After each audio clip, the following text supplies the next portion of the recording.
nós estamos no ar com o Primavera Saúde hoje para falar das crianças. Cuidados na infância é o nosso tema de hoje. Comigo no estúdio, Nadiane Becker. Seja bem-vinda, Nadiane. Olá, tudo bem? Muito obrigada pelo convite. E estamos aqui hoje para conversar bastante sobre as crianças, sobre prevenção, principalmente, né? Bom, e a gente está no meio de uma pandemia aí, né? A gente falava aí antes de entrar no ar sobre acidentes domésticos, né? Tem vários assuntos pra gente falar aí desse universo infantil. Bastante. Mas acidentes domésticos é algo que causa bastante preocupação e que eu até comentei com a doutora, um dado que eu me assustei. No Brasil, acidentes ou lesões não intencionais são a principal causa de morte de crianças. É isso? Criança e pré-adolescentes ali, Criança né? até pré-adolescente, mais ou menos, é isso aí. Então, as crianças, como elas ficam muito em casa, né, até principalmente ali a idade dos 3 anos, os principais acidentes acontecem em casa, né? E nem sempre são acidentes que vão levar a fraturas, que daí são os casos que a gente, como ortopedista, acaba atendendo. A gente vai entrar mais nisso, mas aí envolve também queimadura, tudo, né? Queimadura, intoxicação, tanto por produtos de limpeza como por medicamentos. Afogamento também é bem comum, não só em piscinas, né? Mas também em baldes de água, no tanque, enfim, em várias situações. Queimadura é muito comum por causa da panela e do fogão, daqueles fogões que não tem o temperador ali na porta, né? Então, acabam que são bem comuns. Bom, a doutora Nadiane é ortopedista pediátrica, atua na Leve Ortopedia aqui em Criciúma. A gente já trouxe outros profissionais também, né, lá da clínica. E aí a gente vai entrar mais, claro, nesse universo da ortopedia. Vamos falar de queda, então, né, doutora? Depende também da idade, o nível de queda, né, a fase do videogame muda, o nível de queda acaba piorando também, doutora? Exatamente. Então, o que acontece? A gente vê que as crianças, até mais ou menos uns 3 anos, elas têm mais as quedas em casa, né? São mais quedas acidentais. Por exemplo, elas estão caminhando e elas caem. A gente sabe que a criança, quando está começando a andar, ela cai muito. Então, passa daquele período onde ela cai e bate só com a cabeça para o período que ela começa a se defender, ter o reflexo de defesa, que já é ali depois de 1 ano e meio, 2 anos. Então, essa criança, ela está caminhando, ela tropeça ou na própria perninha, por causa do formato, que às vezes é ainda meio tortinha, e acaba caindo. A gente sabe que o peso da cabeça da criança também é maior, né? Que ela tem uma cabeça um pouco maior para a proporção do corpo. Então, isso acaba gerando um desequilíbrio e ela cai com muita frequência. E daí a gente tem as fraturas de radiodistal, que são as mais comuns, que são aqui na região do antebraço, justamente, né? Por essa próximo ao punho. Tentar se proteger. Exatamente. Aí tem também fraturas da região da perna e também tem fraturas de fêmur, que quando acontecem, os pais ficam, óbvio, desesperados, né? Mas em crianças que estão andando já não é uma fratura tão rara, é uma fratura mais comum. De fêmur. Exato. A criança geralmente tenta escalar a estante e derruba a TV em cima dela, às vezes até a estante, escala aqueles portões que são de correr, que não são elétricos, e o portão acaba caindo em cima dela, então isso é uma coisa bem frequente, tá? E depois a gente tem a fase onde a criança começa a frequentar a escola, a criança começa a fazer atividades esportivas que mudam um pouquinho o mecanismo do trauma, né? O porquê que ela quebrou. Então, aí a criança começa a andar de skate, andar de bicicleta, a criança vai para a escola, começam a ocorrer até mesmo os atropelamentos nessa idade. E isso vai mudando conforme ela vai para a pré-adolescência e adolescência, aí começam a subir a incidência dos acidentes automobilísticos. Que é quando a criança, o pré-adolescente ou adolescente, a gente vê muito que eles acabam pegando o carro dos pais, moto, escondidos e até mesmo às vezes com o consentimento dos pais e se envolvendo em acidentes maiores, né? Até mesmo hoje a gente sabe que muita criança pratica trilha, né, de moto e tem bastante acidentes feios, assim, são acidentes de alta intensidade, né? E vamos falar de prevenção então, né? Entre esses acidentes, dá para prevenir, ou pelo menos parte deles, tem como os pais cuidarem e driblarem um pouco os filhos disso? Então, o que eu costumo dizer é que assim, enrolar no plástico bolha e deixar ali quietinho não tem como. A gente queria, né? Porque a criança precisa viver, ela precisa aprender, né? Ela precisa ter o desenvolvimento dela e para isso ela precisa cair, ela precisa levantar, né? Com os tombos que a gente aprende. Mas tem sim, evitar algumas situações. Por exemplo, eu sei que as crianças amam cama elástica, né? Mas a cama elástica é alguma coisa que causa muita lesão.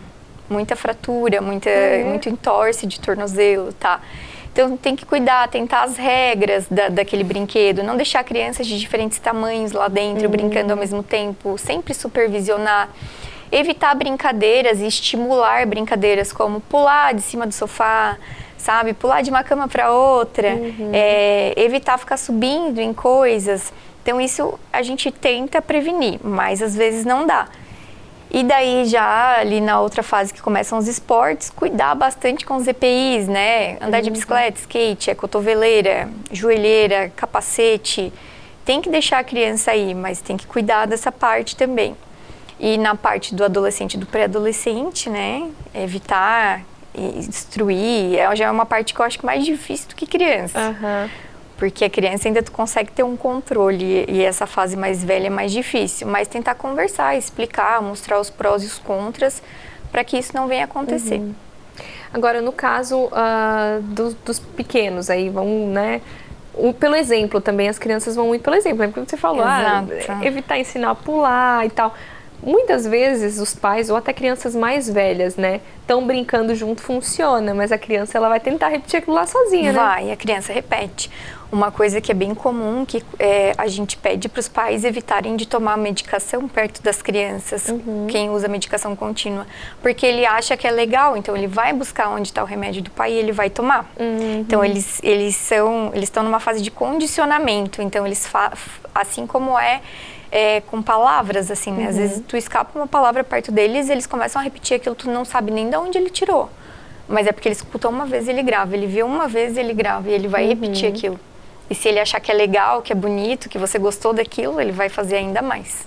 Como é que é a recuperação de uma queda? Vamos falar, quais são as lesões mais frequentes? Você falou do fêmur, por exemplo, né? Como é que é a recuperação em uma criança? Então, as lesões mais frequentes na criança são de membro superior, tá? Vem antebraço aqui com um punho, na região aqui do punho, perto da mão, né? Cotovelo e clavícula também é bem frequente. E aí, tratamento é gessinho? Depende. A maioria é gesso. Mas tem algumas que tem um desvio que a gente não consegue aceitar, né? Que às vezes fica muito desviado ou às vezes fica muito encurtado, que a gente precisa operar. Mas a criança, a recuperação é muito melhor que o adulto. Então, assim, para a criança ficar ruim, tem que dar muito errado. É bem mais raro. É muito mais difícil, porque a criança ela tem uma alta capacidade de remodelação óssea, que a gente chama. O que é isso? Nós, adultos, já crescemos o nosso osso o máximo que a gente conseguia crescer. Então, o nosso revestimento ósseo ele é bem fininho e a nossa capacidade de produção óssea é menor. Na criança, não. Ela tem um revestimento ósseo muito mais grosseiro, que é uma capinha óssea que a gente chama de periósteo, que é bem mais grosseira do que na gente. E ela está em alta produção, né, de tecido o tempo inteiro. Ela está crescendo muito. Então, a capacidade da criança em endireitar alguma coisa que ficou torta é muito maior, a recuperação é muito mais rápida. Então, se eu ou você ficar 4 semanas com a mão engessada numa posição só, talvez a gente precise de muita fisioterapia para mexer depois. Já a criança, não. A criança a gente tem que segurar para ela não sair correndo e fazer de novo aquilo que ela fez.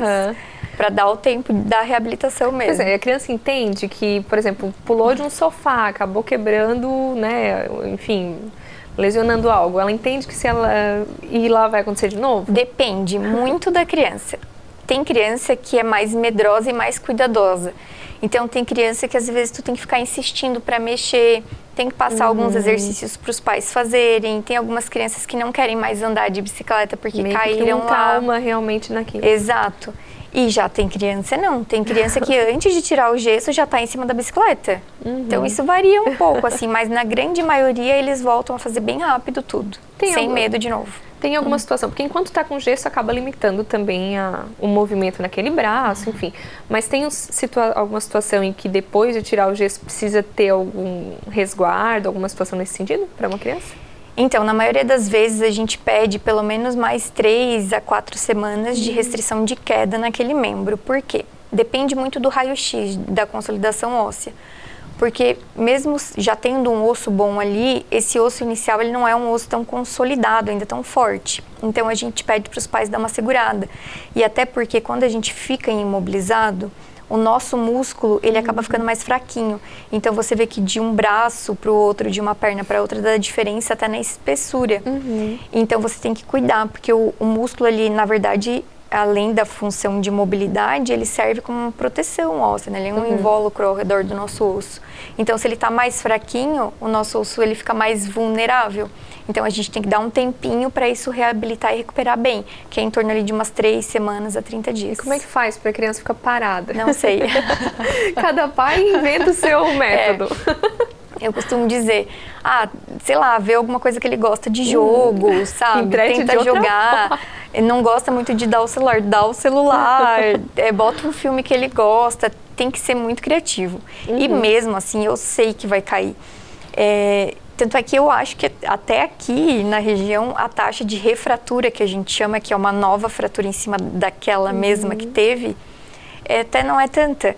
Que é justamente por isso, essa refratura é justamente nesse período. Isso, nesse período de cuidado, que a criança foi lá, caiu e bateu de novo. Ele quebra no mesmo lugarzinho, naquele osso. Então, aqui, desde que eu tô aqui, fez 2 anos e pouquinho que eu tô aqui, eu peguei 2 casos só. Então, assim, eu acho que o pessoal é bem cuidadoso. E tem casos, doutora, de quedas que às vezes levam a uma fratura ou a alguma lesão que não seja uma fratura, enfim, e que os pais às vezes demoram a procurar atendimento, acham que não foi nada. Isso pode acontecer? Pode acontecer. É comum ou não? É bem comum. Então, assim, eu costumo dizer que tem a turma do exagerado, que qualquer coisa, dos super protetores, e tem a turma que são os mais relax, assim, que não, vai melhorar. Então, criança assim, com o braço inchado, não tá tudo ok, amanhã vai estar melhor, bota um gelinho. Então, o que acontece? Como a criança ela tem essa proteção óssea desse periósteo maior, às vezes ela quebra e não sai fora do lugar, na maioria das vezes. Tem algumas fraturas que elas são específicas de criança, que ela faz ou um amassadinho ou dá uma entortada no osso, mas dói como uma fratura, né? Só que eu costumo dizer que a criança suporta muito mais dor do que a gente, porque tem coisa em criança que a gente não suportaria, assim. E as crianças, elas ficam firmes e fortes. Então, assim, às vezes elas vão reclamar, ela caiu, não inchou tanto, né? Deu uma inchadinha só, ficou um roxinho ali, mas o pai achou que era da pancada, porque ela continuou mexendo, continuou fazendo as até coisas. Porque quer voltar a brincar. Exatamente. E daí, dali 2, 3 dias, o pai vê que às vezes vai trocar de roupa ou vai dar banho, quando pega naquele bracinho dói. Ou então ela tá brincando, ela tá bem, mas ela evita usar aquele braço, ela usa mais o outro. E daí eles desconfiam, levam para fazer um raio-x e às vezes tá quebrado. Já peguei até 2 semanas. Olha, gente, a criança com 2 semanas com dorzinha, que pecado. E às vezes eles não têm tanta dor, sabe? Às vezes só dói quando aperta, daí eles evitam fazer aquilo. Encontram outra forma. Mas aí nesse caso, com essa demora, isso atrapalha de alguma forma o tratamento? Ou por ser criança tem essa... Tem essa parte, mas assim, não dá pra generalizar, né? Porque, por exemplo, se for alguma coisa muito desviada ou se for alguma coisa que aconteceu ali no local de crescimento, a gente tem um período para colocar isso no lugar direitinho.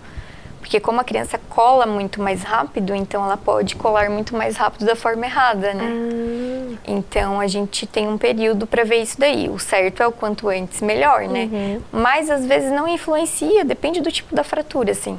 E como saber quem procurar, quando procurar um profissional, quando levar numa emergência, por exemplo, de uma unidade hospitalar? Então até esses dias eu falei um pouco sobre isso. Porque agora na pandemia é difícil, né? Os pais têm muito medo de levar no hospital. E é super compreensível, né? Então, assim, quais são os sinais de que a criança caiu e de que tu tem que observar? Bom, a criança caiu, se ficou muito torto, tu já sabe que alguma coisa de errada tem, né? Uma fratura. Aí tu já leva. Coloca uma tipóia ali. Uma vez eu peguei uma avó que fez uma coisa muito legal. Ela pegou 2 colheres assim, de cozinha maiores. Aí ela colocou uma aqui embaixo, outra aqui em cima e amarrou um pano de prata. Achei sensacional. Chegou super imobilizada. Então já leva. E às vezes a criança ela só vai fazer um inchadinho. Então às vezes tu vai achar que não é nada. Tu pode dar um analgésico que tiver em casa, alguma coisa, e observar. Se a criança reclamar muito de dor e tu apertar ali em cima e tiver dor, aí é bom levar. Mesmo horas depois da situação. Isso. Uma dica, quando a criança cai, se ela bateu aqui, vai ficar roxo. Se a gente apertar em cima do roxo, vai doer, né? Então, assim, se tem um roxinho aqui, eu aperto, mesmo que não esteja quebrado, dói, porque ele tá uma lesão na minha pele. Então, o mesmo osso que tem aqui, é o mesmo que tem aqui. Então, não aperta aqui, aperta embaixo. Se ela tiver dor ali no local, pode levar, que geralmente alguma coisa tem. É melhor levar.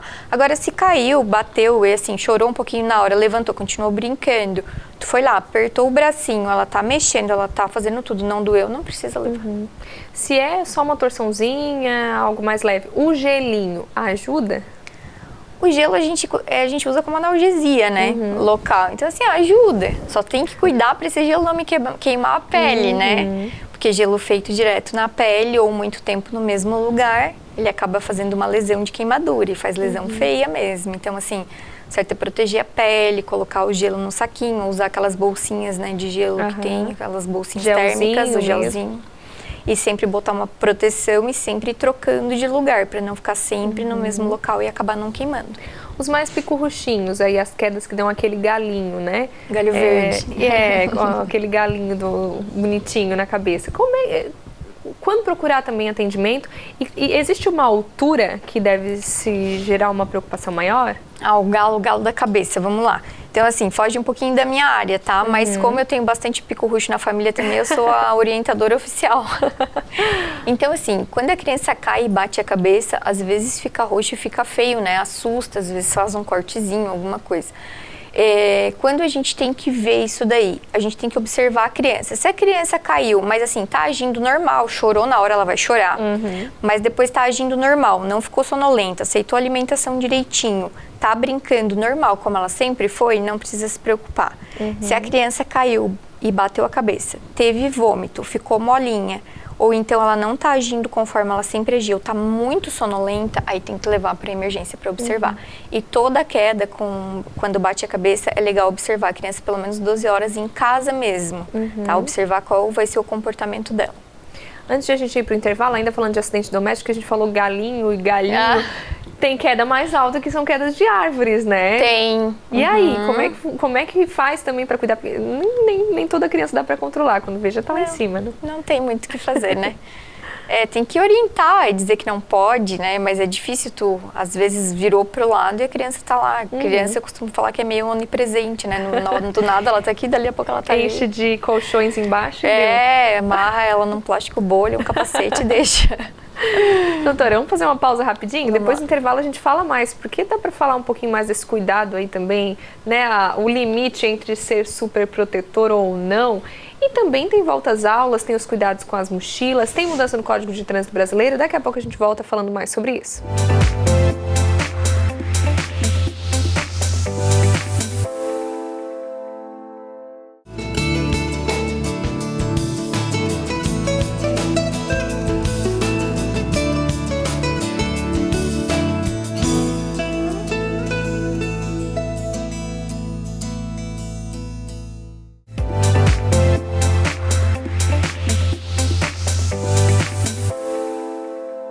Estamos de volta com o Primavera Saúde, hoje falando de cuidados na infância. A gente tem aqui já no nosso cenário uma mochilinha, porque a gente vai falar também desses cuidados, né, na escola. Antes, encerrando, doutora, falando sobre a questão de acidentes domésticos, enfim, só para a gente encerrar esse assunto, como a gente encontra, né, o equilíbrio entre a proteção que é necessária e o excesso de zelo? Porque aquela vontade de colocar no plástico bolha e deixar a criança com um capacetinho existe, né? Ela é real. Existe. Então, a gente estava comentando antes, eu não tenho filho, então assim, é um pouco difícil, eu falo mais do lado profissional, assim. Eu entendo que deva ser muito difícil, né? Tu ver, cair e não sofrer junto, mas eu acho que tem sim que cuidar, que orientar, mas tem que entender que nem sempre vai ser culpa tua. Tu não consegue controlar tudo, né? Então, assim, tu tem que deixar a criança, às vezes, descobrir alguma coisa sozinha. Ela vai cair, vai acontecer dela quebrar, ela vai quebrar. É difícil que não aconteça. Ela vai ter alguma lesão, vai ter um galinho, vai ter um roxinho. E tá tudo bem, aquilo ali vai passar. E não necessariamente foi culpa do pai e da mãe, né? Faz parte do crescimento, do desenvolvimento. Eu costumo dizer que é sinal de saúde, né? Se a criança tá brincando, tá correndo, tá pulando, é sinal que ela tá bem. Tem que deixar ela explorar, né? Tem que deixar, mas o medo é normal, é natural. Seria estranho não ter medo, né? Eu acho que o medo não acaba nunca, né? A gente até falou antes de começar ali. Eu tenho uma pico-roxa que tem 7 meses, agora tá quase fazendo 8. E eu não vejo a hora de passar esse medo, mas eu acho que o medo só evolui, Ele só muda as fases, como tu falou. A fase então, videogame. A fase videogame. Hoje o medo é que ela cai, amanhã é o medo na escola, depois é o medo quando começar a ir nas festinhas. E assim vai, né? O medo só muda. Minha mãe fala que a preocupação, ela nunca deixa de existir, ela só muda. É verdade. Bom, parar de falar de acidente doméstico, falando em escola, né? Que é uma preocupação que vem. A gente começou agora o ano letivo, né? Claro que esse ano é um pouco atípico, muitos ainda estão naquele híbrido, né? Aulas em casa, aulas remotas, misturado com a aula presencial. Mas na aula presencial sempre tem a preocupação, né? Com o uso correto da mochila, se eu tô levando muito material, se eu não tô. E aí a gente está mostrando aí no detalhe a mochilinha para vocês, para a gente mostrar, afinal de contas, tem como ter esse cuidado também, evitar problemas ortopédicos também por conta disso? Sim. Então, assim, esses dias eu até estava conversando e falando que na minha época, quando a gente ia pro colégio, a gente pesava a mochila na farmácia, na volta, porque a gente fazia disputa de quem era mais pesada. E era legal. E era legal, entendeu? Mas assim, não se falava muito nisso, né? E agora a gente fala bastante, eu acho que é super importante falar e por mais que seja um assunto sempre falado, nunca vai ser batido, né? Porque é muito importante. As crianças, elas desenvolvem dor nas costas, sim, cada vez mais cedo, agora com a pandemia também, com essa questão de ficar muito em casa, menos atividade física. A aula online, muitas crianças não têm um lugar adequado, talvez, para fazer a aula, porque tu vai lá na escola, senta na carteira, bonitinho, a carteira adequada para aquela turma, né, para o tamanho e tal, e em casa, às vezes, não tem isso. Em casa, muitas vezes a mãe não pode estar também junto, né? Fica, às vezes, com a cuidadora, ou com a avó, ou com a vizinha. E, às vezes, vai assistir a aula, tá lá deitadão no sofá, né? Na cama, do jeito que dá, comendo alguma coisa. Então, isso acaba gerando uma dor muscular nas costas. E eu tenho visto bastante, inclusive, no consultório. E a mochila também, tá? Hoje a gente sabe que muitas pessoas... tem uma estatística que é 80% das pessoas vão ter ou já tiveram um episódio de dor nas costas durante a vida. Então, assim, é uma dor muito comum. E a gente sabe que muito disso é de sobrecarga mecânica. Então, é coisa que vem lá de trás, do trabalho, do sobrepeso, da falta de atividade física e também de como a gente usou isso lá na infância, né? Então, a mochila, ela tem, sim, as recomendações, a forma correta de ser usada e deve ser seguido, né? Depende vamos pegar ela aqui. O peso para cada criança é relativo? O peso, ele é de acordo com o peso da criança, né? Então, assim, a criança, ela tem a mochila, essa tradicional, né, de colocar nas costas, ela tem que ter, no máximo, 10% do peso da criança. Então, a gente sabe que tem criança aí, né, pequenininha aí, de 7 anos, que às vezes acaba levando aí 7, 6 quilos na mochila, né? E tem. E que a gente sabe, hoje tem a mochila de rodinhas, né? Que é uma opção legal. Isso é uma boa opção. É uma boa opção, mas ela também tem um limite. Ela tem que ter 20% do peso da criança. E ela tem que ser da altura correta, né? Tu vai pegar uma mochila ali para uma criança de 4 anos e vai dar para uma de 7, não tem como, né? Aquela criança vai carregar a mochila. Ela já vai andar tortinha. Vai ficar tortinha. E o jeito de colocar a mochila nas costas? Então, tem assim, também? Tem. A mochila, tu tem que olhar sempre ela, né? O seguinte, a alça da mochila, ela tem que ter pelo menos 4 centímetros aqui, né? De largura. E é sempre legal que ela tenha uma almofadinha aqui, ó. Pra não fazer pressão aqui na região do ombro, né? Não machucar a criança também. Então, essa daqui, ó, é bem fofinha. A largura dela também é bem adequada. E o tamanho da mochila. Então, assim, essa mochila aqui não dá para uma criança muito pequena, né? Porque a mochila, ela tem que ficar da região aqui da cervical até no máximo 5 centímetros abaixo da cintura da criança. Então, ela tem que encaixar bem certinho aqui atrás, né? Ela tem que ficar no máximo até aqui. Porque se ela ficar muito comprida, ela vai bater lá no bumbum da criança. Então, ela vai ficar longe das costas. Tem algumas mochilas... E força o peso para trás também. Força o peso para trás. Tem algumas mochilas que tem uma opção de amarrar na frente, sabe? Como se fosse um cintinho de segurança na frente. Essa é bem legal, porque a criança ela tem costume de correr, né? Então a mochila, ela, se tiver muito comprida, ela fica fazendo isso aqui nas costas. E aí ajustada também, né? Mas aí os pais têm que estar em cima, né? Pra não ajustar e a criança no caminho soltar, botar num lado só. E sempre dos dois lados, isso é bem importante.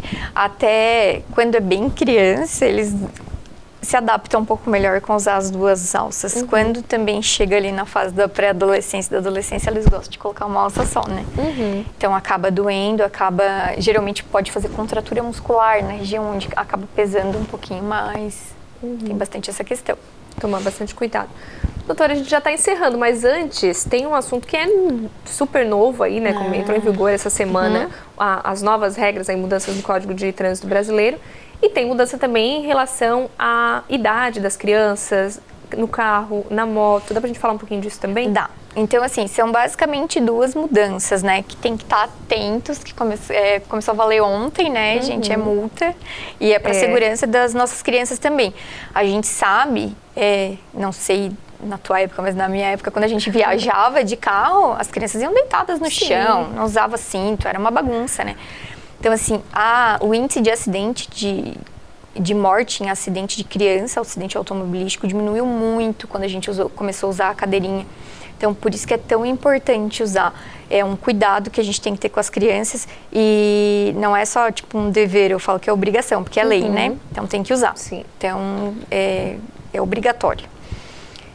E quando a gente fala das crianças, antes elas pulavam pro banco da frente já com 10 anos, né? Então, assim, fazia 10 anos, pulava, não interessava o tamanho, né? Isso era antes, estava no Código de Trânsito. Estava no Código. Né? E agora, a criança, para ir pro banco da frente, ela tem que ter 10 anos, mas ela tem que ter 1,45 m, tá?